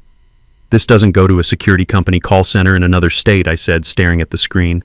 "This goes directly to the personal cell phone of Sheriff Miller. We played poker together for 20 years. I fixed his roof after the hurricane. He knows that if this alarm trips, it isn't a glitch. It means I am dying." I turned back to Nia. "Blake called his friends. I called mine. Now we wait to see who gets here first. I sat down in my old workbench chair, picked up a heavy wrench and rested it on my knee, my eyes fixed on the steel door, waiting for the war to begin. The cavalry didn't arrive first. The vultures did. From my position in the basement, sitting on the workbench chair, I heard the screech of tires on the pavement outside, followed by the heavy slam of car doors. There were no sirens, just the aggressive silence of men who came to collect a debt. I checked my watch. It had been 7 minutes since Blake made the call. Marcus was punctual. I had to give him that. Upstairs, the front door didn't open. It exploded. The sound of splintering wood and shattering glass echoed down the ventilation shaft, loud enough to make Nia scream and cover her head. I heard heavy boots stomping on the hardwood floors, boots that didn't care about scratching the finish. Then came Blake's voice, shrill and terrified. "Marcus, wait. Please let me explain." The bank had a glitch. The sound of a fist hitting flesh is distinctive. It is a wet, heavy thud that you feel in your own teeth. Blake stopped talking mid-sentence, and I heard a body hit the floor hard. A deep voice rumbled through the floorboards, vibrating the dust in the basement air. "I do not care about glitches, Blake. You said you had my money. You said $1 million by noon. It is 12:15. Please." Blake sobbed, and I could hear him scrambling backward, probably knocking over the hallway table. "I have assets, the house, the car. Just give me a week." Another thud, then the sound of furniture breaking. They were tearing the place apart. I heard the crash of the china cabinet in the dining room, the one filled with Beatrice's collection. Each crash was a piece of my history being destroyed by the consequences of Blake's greed. But I didn't flinch. I sat still, my hands folded over the wrench, my breathing steady. I wasn't protecting the house anymore. I was protecting the truth. Upstairs, the beating continued. Blake was screaming now, begging for mercy, begging for time, but Marcus wasn't a bank. He didn't offer extensions. He offered pain. Then the screaming changed. It wasn't just pain anymore, it was desperation. Blake realized he was going to die right there on my rug. He needed a scapegoat. He needed a distraction. I heard him yell, his voice cracking with blood and mucus. "The old man, he is downstairs, he is in the basement, he has a safe, a secret safe. He has millions in cash, Marcus, millions." I shook my head. He was selling me out even as he bled. He was willing to let these wolves tear me apart if it bought him 5 more minutes of life. I heard the heavy boots move toward the basement door. The handle jiggled, then rattled violently. Locked, one of the thugs grunted. "Get the drill," Marcus ordered. The sound of an industrial hammer drill is deafening in an enclosed space. The bit into the steel core of the door with a high-pitched shriek that made my teeth ache. Sparks flew from the hinges, illuminating the dark stairwell. Nia was curled in a ball on the floor, sobbing hysterically, her hands over her ears. She looked at me with wide, terrified eyes, begging me to do something, begging me to save us. But I didn't move. I watched the door vibrate. I watched the paint blister from the heat of the friction. They were cutting through the deadbolts. It would take them about 3 minutes. I stood up slowly and walked to the back of the room. I wasn't going for a weapon. I was going for the remote control. I pointed it at the large flat-screen monitor mounted on the wall above the workbench, the one I used for reviewing blueprints. I pressed the power button. The screen hummed to life, bathing the dusty basement in a cool blue glow. I adjusted the webcam that was mounted on top of it, positioning it so it captured the doorme and the cowering figure of Nia. The drill whined one last time and then crunched through. The door groaned. A heavy boot kicked it, and it swung open, banging against the concrete wall. 3 men stood on the stairs, silhouetted by the light from the hallway. They were huge, holding crowbars and guns. Blake was behind them, his face a ruin of blood and bruises, pointing a shaking finger at me. "There he is," he screamed. "Get the money. Kill him if you have to, just get the money." Marcus stepped down onto the basement floor, his gun raised. "Where is the safe, old man?" he growled. I didn't raise my hands. I didn't beg. I just pointed a finger at the large screen behind me. "Say hello to the world, gentlemen," I said, my voice calm and authoritative. Marcus looked up. Blake looked up. The thugs looked up. On the screen was a live video feed. But it wasn't just a mirror image. It was the interface of Facebook Live and YouTube simultaneously. The red live icon was pulsing in the corner, and next to it was the viewer count. 15,000 people. The numbers were climbing by the second. The chat box on the side was scrolling so fast, it was a blur of text. "Call the police. Those are guns. Oh my God, is that Blake? I am recording this. The cops are on the way." I had started the stream the moment I heard the car doors slam upstairs using the hidden cameras I had installed in the living room. The world had watched Marcus break down my door. They had watched him beat Blake. They had heard Blake order my execution. And now they were looking directly into the faces of the men holding guns in my basement. "You are live on the internet," I said, my voice echoing in the sudden silence. 15,000 witnesses. Every face here has been screen captured. Every threat has been recorded. The cloud servers backed up the footage 10 seconds ago. You can shoot me, but you cannot shoot the internet. Marcus lowered his gun slowly, his face draining of color. He was a criminal, but he wasn't stupid. He knew what this meant. It meant his face was currently on thousands of phones across the city. It meant anonymity was gone. It meant the game was over. Blake stared at the screen, his mouth open, blood dripping from his chin onto his shirt. He looked at the viewer count, and then he looked at me. For the first time, he didn't see a weak old man. He saw the engineer who had designed the trap that just snapped his neck. "We are leaving," Marcus said, backing up the stairs, his eyes never leaving the camera. "We were never here." "You can run," I said, sitting back down in my chair. "But you are already famous." And then from the distance, growing louder every second, came the sound I had been waiting for. Sirens. Dozens of them. The cavalry had finally arrived, but the war was already won. The wail of sirens outside was not a warning. It was a tsunami of sound that vibrated the concrete floor beneath my feet. Marcus and his thugs froze, their eyes darting from the screen to the stairs. They knew the difference between a patrol car responding to a noise complaint and a tactical deployment. This was the latter. I heard the bullhorn echo from the street demanding surrender, but the words were drowned out by the sound of the front and back doors being breached simultaneously. It sounded like the house was being torn apart by giant metal claws. Glass shattered upstairs, heavy boots thundered across the floorboards, and the distinct pop and hiss of tear gas canisters firing filled the air. Marcus didn't hesitate. He dropped his gun on the basement floor and raised his hands, kneeling down instantly. He was a career criminal, and he knew when a situation had gone from bad to fatal. His thugs followed suit, dropping crowbars and pistols, terrified of the red laser dots that I imagined were already sweeping the windows upstairs. But Blake didn't kneel. Blake was not a professional criminal. He was a desperate amateur fueled by adrenaline and the terrifying certainty that his life was over. He looked at the stairs where white smoke was beginning to drift down, carrying the stinging scent of chemical agents. He looked at me sitting calmly in my chair, and then his gaze fell on Nia. The first SWAT officer appeared at the top of the stairs, clad in black armor, a rifle raised. "Police, get down on the ground!" he screamed, his voice distorted by a gas mask. Marcus and his crew lay flat. But Blake moved with a speed born of pure panic. He didn't run toward the police. He ran toward Nia. He grabbed her by her hair, yanking her up from the floor with a violence that made her scream. He spun her around, pulling her body against his, using her as a shield between him and the rifles at the top of the stairs. He raised the chef's knife, the same one he had threatened me with earlier, and pressed the blade against the soft skin of her throat. "Back off," he screamed, his voice cracking into a high-pitched shriek of hysteria. "I will kill her. I swear to God I will open her up. Get back or she dies." The officers froze.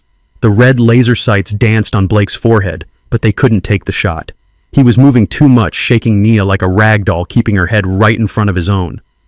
I stood up slowly, my hands raised, showing the police I was unarmed, but my eyes never left Blake. "Blake, let her go," I said, my voice steady despite the terror gripping my heart. "It is over. There is nowhere to go." He turned the knife slightly, and a thin line of red appeared on Nia's neck. "Shut up, old man," he spat, saliva flying from his mouth. "This is your fault. You did this. You ruined everything. I just needed the money. Why couldn't you just die? Why did you have to be so stubborn?" Nia was sobbing, but she wasn't looking at the knife. She wasn't looking at the police. She was looking at me. Her eyes were wide, filled with tears and a profound realization. In that moment, the spell broke. The manipulation, the lies, the gaslighting, it all dissolved. She saw the man holding a knife to her throat, not as her husband, but as the monster he had always been. And she saw me not as a burden, but as the father who had tried to warn her. "Daddy," she whispered, her lips barely moving. "I am sorry. Please forgive me." It was the apology I had waited years to hear, but it came at the edge of a blade. I looked at her, and I tried to send every ounce of love and forgiveness I had left in my soul through my eyes. I wanted her to know that despite the poison, despite the betrayal, she was still my daughter. Blake started to drag her backward toward the dark corner of the basement, away from the stairs, seeking cover. He was ranting now, babbling about helicopters and getaway cars, completely detached from reality. He didn't realize that the basement window, the small rectangular one high up on the wall behind the workbench, had been broken by the vibration of the drill earlier.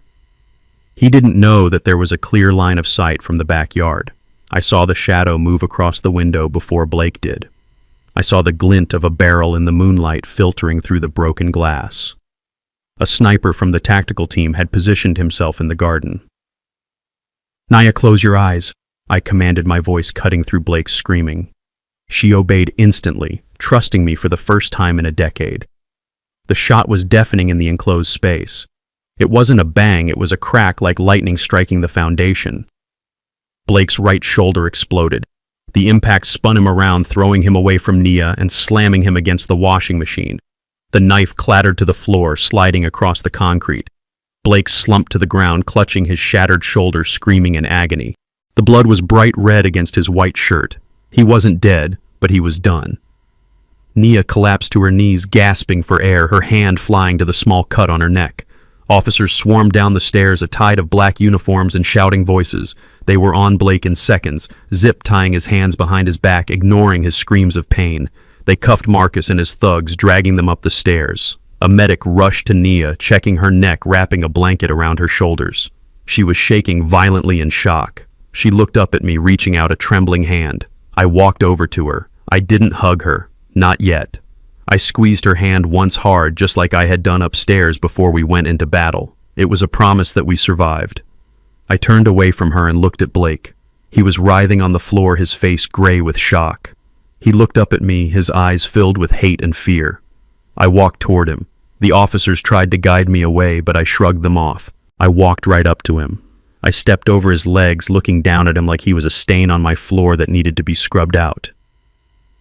"I told you, Blake," I said softly so only he could hear.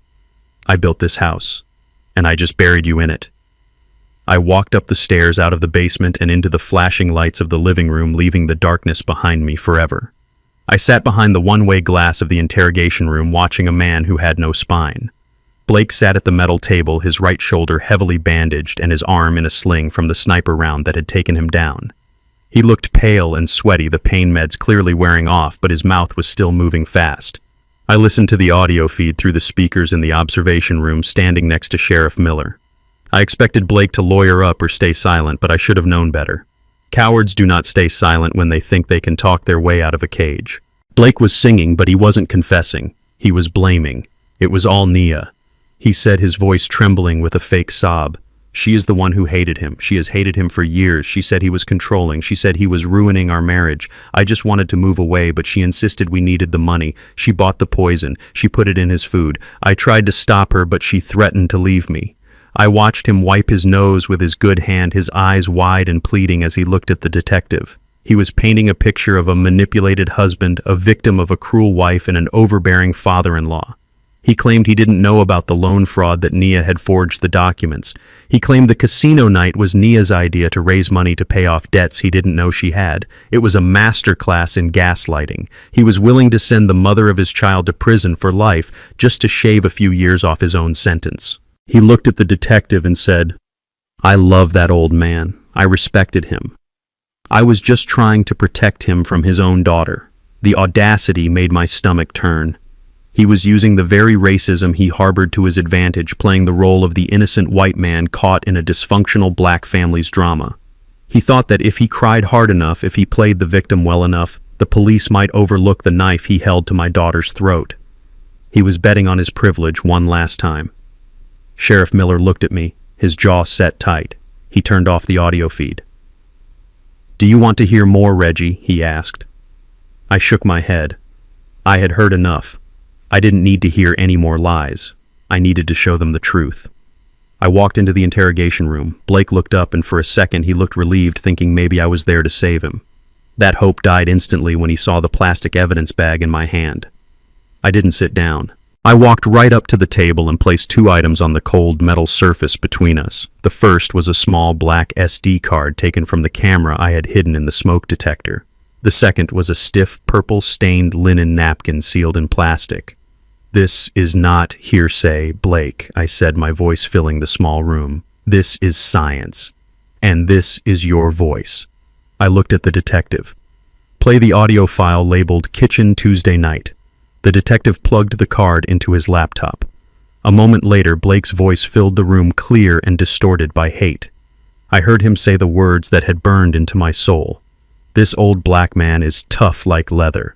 I am increasing the dose starting tonight. He won't survive the week." Then the sound of him laughing. Then the sound of him discussing the nursing home in the Glades.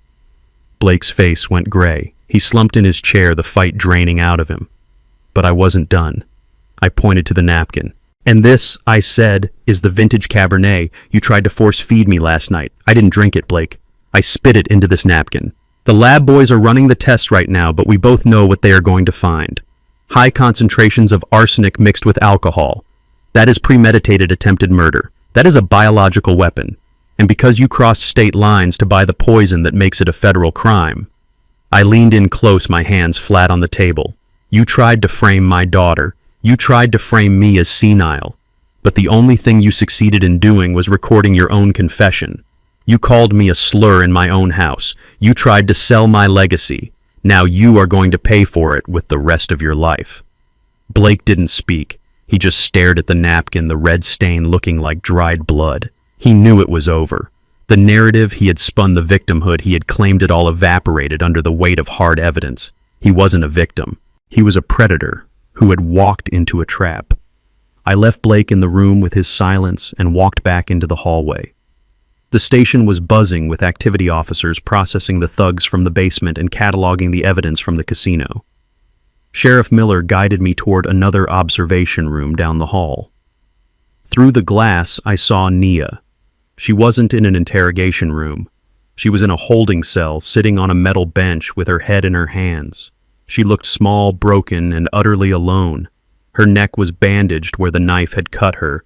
She was rocking back and forth, crying softly.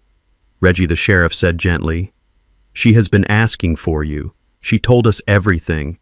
She corroborated your story about the poison. She admitted she knew. She admitted she helped. But she says she was scared. She says he threatened her. Do you want to go in? You can talk to her if you want." I looked at my daughter.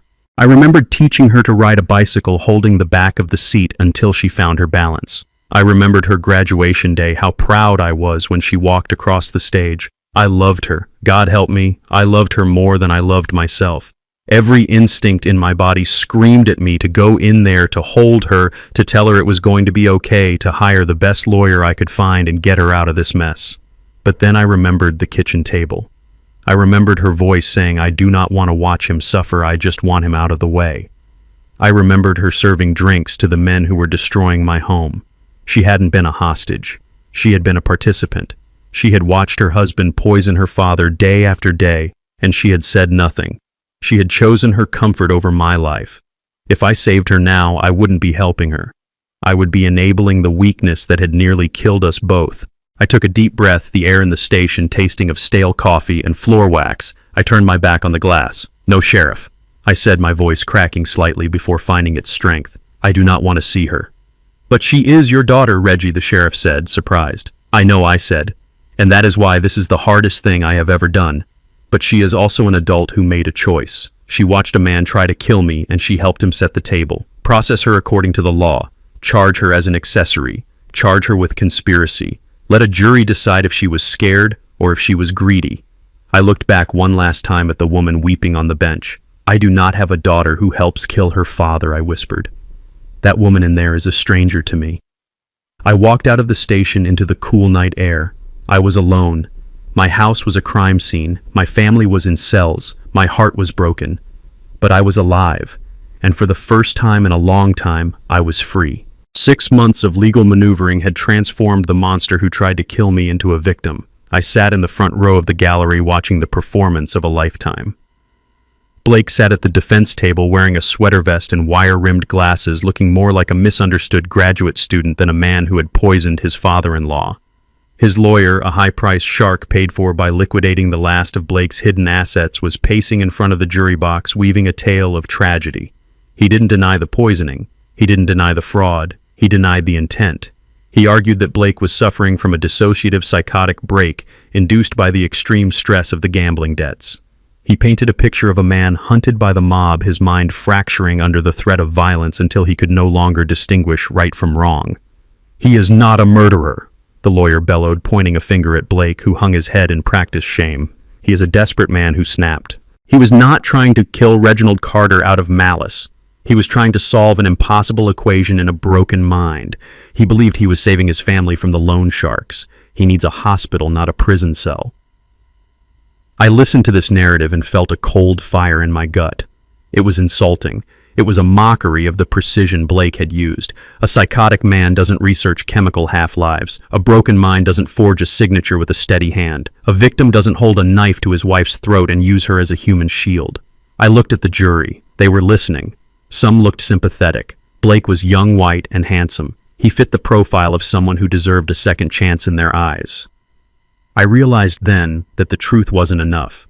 I had to dismantle his character the same way I dismantled a faulty bridge. I had to show them the cracks in the steel. When the prosecutor called my name, I walked to the witness stand with the same steady gait I used to walk beam lines 50 stories in the air. I placed my hand on the Bible and swore to tell the truth. But I wasn't there to tell a sob story. I wasn't there to cry about my broken heart or my betrayed trust. Tears make people uncomfortable. Facts make them listen. The defense attorney tried to rattle me during cross-examination. He asked about my relationship with Nia, about my grief over Beatrice, about my own mental state. He wanted to make me look emotional, unstable, and vindictive. "Mr. Carter, do you not feel any sympathy for the pressure your son-in-law was under?" he asked, his voice dripping with condescension. I leaned into the microphone. My face was a mask of stone. I didn't look at the lawyer. I looked directly at the jury. "Sympathy is an emotion," I said, my voice devoid of any inflection. "Let us talk about data." On October 4th at 7 p.m., Blake purchased 3 ounces of arsenic trioxide from an online supplier using a burner phone. He didn't buy it in a panic. He used a VPN to hide his IP address. That is calculation, not psychosis. On November 2nd, he forged a deed of trust. He practiced my signature 47 times on a legal pad we found in his desk. That is repetition, not a break from reality. On the night of the raid, he checked his watch 3 times while waiting for the loan sharks. He wasn't hallucinating. He was managing a schedule. I pulled a piece of paper from my pocket. The lethal dose of arsenic for a man of my weight is 120 milligrams. The toxicology report showed I had ingested 80 milligrams over 3 weeks. He wasn't trying to kill me in a fit of rage. He was mathematically keeping me just below the threshold of death to induce symptoms of dementia so he could steal my property. That is not insanity, sir. That is engineering. The courtroom went silent. I saw the jurors' faces change. The sympathy evaporated, replaced by a cold realization. They weren't looking at a sick boy anymore. They were looking at a predator. Blake stared at me, his mask slipping, his eyes filled with the same hatred I had seen in the basement. I held his gaze.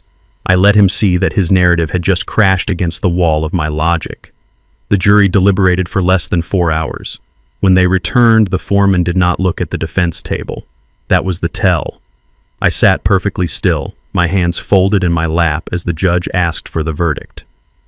In the matter of the State versus Blake Anderson on the charge of attempted first-degree murder, we find the defendant guilty. On the charge of kidnapping, guilty. On the charge of wire fraud and elder abuse, guilty. Blake let out a sound like a deflating tire. He slumped forward, his head hitting the table. But the judge wasn't finished. "Mr. Anderson, your actions were not only criminal, they were heinous. You preyed on the vulnerable, you betrayed the sacred trust of family. You attempted to weaponize the legal system against your victim. I sentence you to life in prison without the possibility of parole." Blake screamed. It was a raw, ugly sound. He was dragged out of the courtroom by 3 bailiffs, kicking and shouting that it wasn't fair that he was the victim. I watched him go, and I felt nothing. No joy, no relief, just the satisfaction of a load-bearing wall finally being removed safely. Then it was Nia's turn. She stood up, her lawyer gripping her arm to keep her steady. She looked thin and pale, the scar on her neck a jagged reminder of her husband's love. She looked at me, her eyes begging for a miracle I could not give her. Nia Anderson, the judge, said, his voice softer but no less firm. You were not the architect of this plan, but you were the foundation that allowed it to stand. You watched your father being poisoned and you did nothing. You facilitated a crime that nearly ended a life. For the charges of conspiracy and accessory to attempted murder, I sentence you to 12 years in a state penitentiary. Nia didn't scream. She just collapsed. She sobbed quietly, her shoulders shaking. She looked back at me one last time as the bailiff approached her with the handcuffs. "Daddy," she mouthed. I stood up. I buttoned my jacket. I didn't wave. I didn't mouth anything back. I turned my back on the court, on the weeping woman who used to be my daughter, and on the empty chair where a monster had sat. I walked down the center aisle, my footsteps echoing in the silence. I pushed open the heavy oak doors and stepped out into the blinding afternoon sun. The air tasted clean. The trial was over. The books were balanced, and I had a bus to catch. The for sale sign didn't stay on the lawn for 24 hours. In a gentrifying neighborhood, a historic brownstone with original woodwork goes fast, even if it was the scene of a federal crime. I sold it to a nice young couple from the West Coast. They talked about raising kids there, about the good energy of the place. I didn't correct them. I didn't tell them about the arsenic invisible in the dining room rug or the bullet hole in the basement drywall that I had patched and painted over myself. I let them have their illusion, because illusions are what sell houses. I walked through the empty rooms one last time. My footsteps echoed against the bare walls, sounding like gunshots in a canyon. I went to the kitchen where Nia had watched me eat poisoned soup. I felt nothing. No nostalgia. No sadness. Just the cold clarity of a man who knows that a house is just wood and brick held together by tension and compression. Without trust, it is structurally unsound. I went to the basement. The new steel door I had installed was still there, a monument to my survival. I touched the cold metal. This wasn't my home anymore. It was a mausoleum for the man I used to be. I signed the closing papers on the kitchen island, leaving the keys for the new owners. I walked out the front door and didn't look back. I didn't want to remember the garden Beatrice loved. I didn't want to remember the porch where I taught Nia to tie her shoes. I wanted to burn the blueprints and start over on a blank sheet. With the money from the sale plus the untouched millions in my secret accounts, I went shopping. But I didn't buy another house. I didn't want roots. I wanted wheels. I bought a 45-foot luxury RV. It was a beast of engineering with solar panels, satellite internet, and a kitchen better than the one I just sold. It was freedom made of chrome and steel. I drove it to the old tenement building on 4th Street. Mrs. Higgins was waiting on the curb, sitting on her floral suitcase. She had sold her apartment too. She said the neighborhood had too many ghosts now and the rent was getting too high for a fixed income. We weren't lovers. We were two old soldiers who had survived the same war. She looked at the RV and let out a low whistle, shaking her head. "You are trying to show off Reggie," she said, climbing into the passenger seat. I smiled for the first time in months. "I am not showing off," I said, starting the engine. "I am just making sure the suspension can handle us." She laughed, a dry, raspy sound that made the cab feel warmer. We had a map spread out on the dashboard. No destination, just lines on paper. We talked about seeing the Grand Canyon. We talked about eating lobster in Maine. We talked about everything except the people we left behind in prison cells. We had an understanding. We didn't look in the rearview mirror. We only looked through the windshield. She was the only person in the world who knew the whole truth. She was the one who handed me the key. She was the one who slapped me awake when I wanted to die. She wasn't blood, but she was more family than the people who shared my DNA.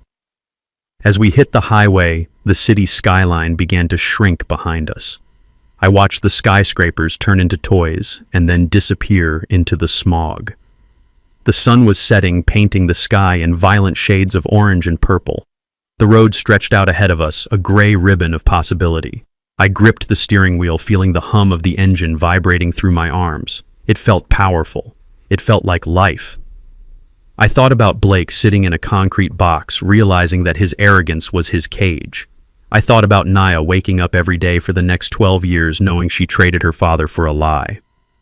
I didn't hate them anymore. Hate requires energy, and I needed my energy for the road.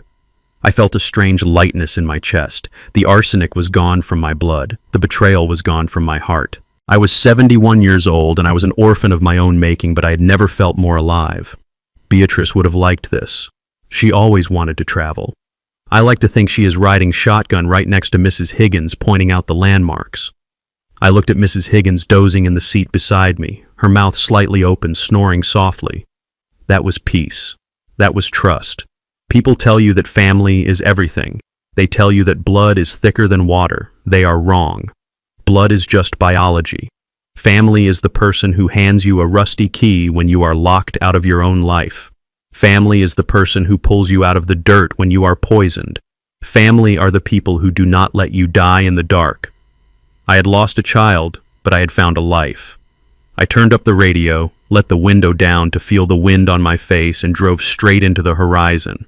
The bridge was behind me, the road was ahead, and I was finally driving it on my own terms. I spent 40 years building bridges, but I learned that the most dangerous cracks are the ones you ignore in your own foundation. We are taught that family is a sanctuary, but sometimes it is just a cage with familiar faces. True loyalty is not inherited, it is earned through action. If someone is poisoning your peace, cut them loose even if they share your last name. You are not a burden to be managed or an asset to be liquidated. You are the architect of your own life. Do not be afraid to tear down the walls to find the sun again. If my story gave you the courage to check your own foundations, hit that like button and subscribe for more truth. And tell me in the comments, would you have forgiven Nia, or did she get exactly what she deserved?